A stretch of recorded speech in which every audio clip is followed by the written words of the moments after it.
Practice these techniques and make yoga work for you all day long. Changing position. Most injuries happen when changing position, so it's really important you do this safely. You can't rely on your abdominals, so to protect your back, you need to keep the rectangle of shoulders and hips intact. Keep your knees hip-width apart and bend your knees and not your back. To move from standing to the floor. To come down to the floor, bend your knees, take your hands to the thighs and squat down, taking your hands to the floor and keeping your knees level until they touch down at the same time. To come back up, from all fours, tuck your toes under, walk your hands in and up your thighs. Practice this a few times without your baby, keeping your knees level and bringing them up and down at the same time. You can use this movement with your baby as well.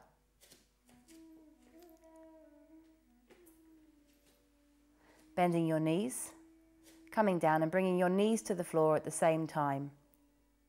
If coming down in a squat is not comfortable, there is another option.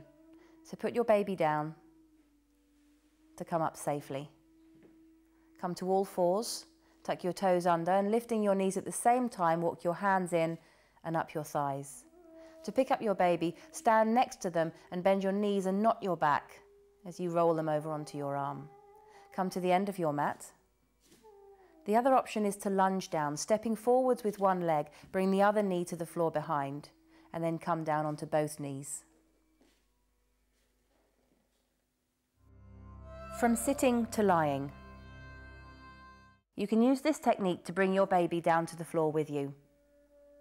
Holding your baby in one arm, come forwards and using the other arm to support you, bring yourself down onto your side, then slide the arm straight and come down. Use your feet to walk your bottom round and move onto your back. To come back up, slide the baby into your elbow and roll onto your side, using your other arm to push yourself up to sitting. To come up to standing. To come up to standing, from all fours, tuck your toes under and walk your hands in, lifting your knees at the same time and walking your hands up your thighs. To bring your baby up with you, we'll use the lunge option.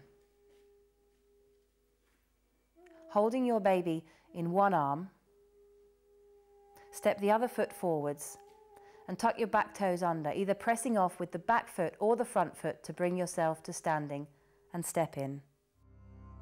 Standing posture. Standing correctly is an exercise in itself. With your feet hip width and your knees slightly bent, lift your toes to ground the four corners of your feet, especially the mound of the big toe. Now feel where your center of gravity is. Rock forwards and back, and then root down, lay the toes, and place your hands on the top of your thighs. With your knees slightly bent, move the thigh bones to the back of the pelvis. Your bottom will stick out a little, making a cheeky bottom.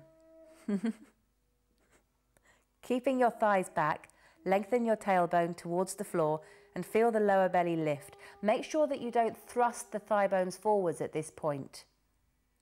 So bending the knees, taking the thigh bones back, keep that as you lengthen the tailbone down and the lower belly lifts.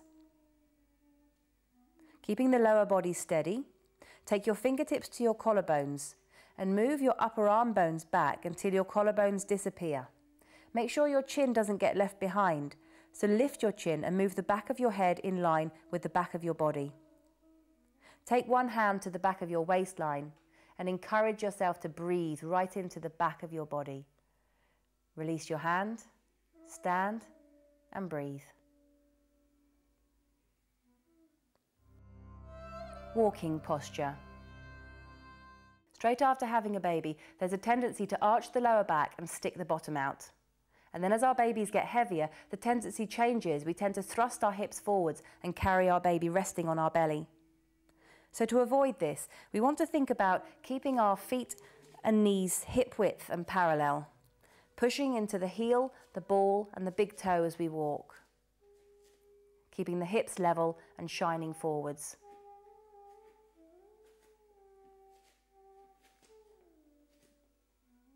When pushing a pushchair, be careful not to stick your bottom out. Think about lengthening your tailbone down and lifting your lower belly and chest. Picking up and carrying your baby. You shouldn't lift anything heavier than your baby for the first 4 weeks, as your pelvic floor needs time to recover.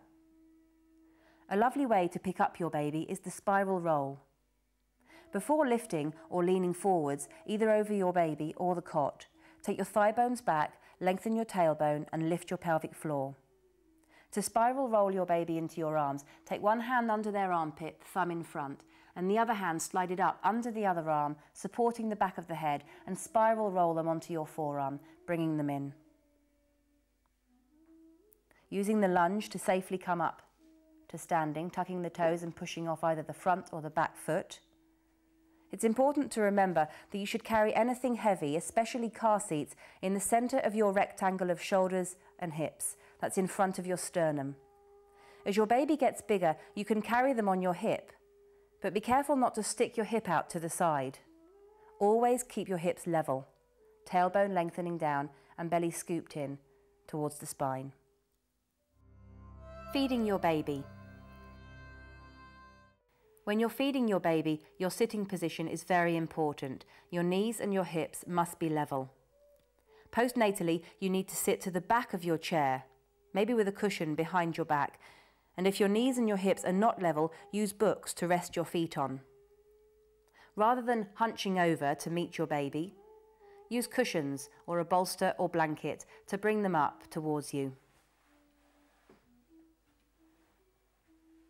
Sit with a straight back, your chest lifted. The rectus check. Your rectus abdominal muscles, which have been stretched during pregnancy, need to be less than 2 finger widths apart before you start any strenuous activity, including sit-ups, lifting weights, high-impact exercise, or strong yoga. You can check this yourself. Come safely onto your back, your knees bent and feet flat on the floor. With your palm facing you, place your fingertips into your belly button. Take a deep breath, and as you breathe out, pull your belly in, lift your chin to your chest and do a tiny sit-up. Press in gently and move your fingers from side to side, feeling for a gap or a dip. Then release. If your gap is a lot wider than 2 fingers width, focus on the Birthlight 5 steps for postnatal recovery until it narrows. What to avoid from 0 to 6 months.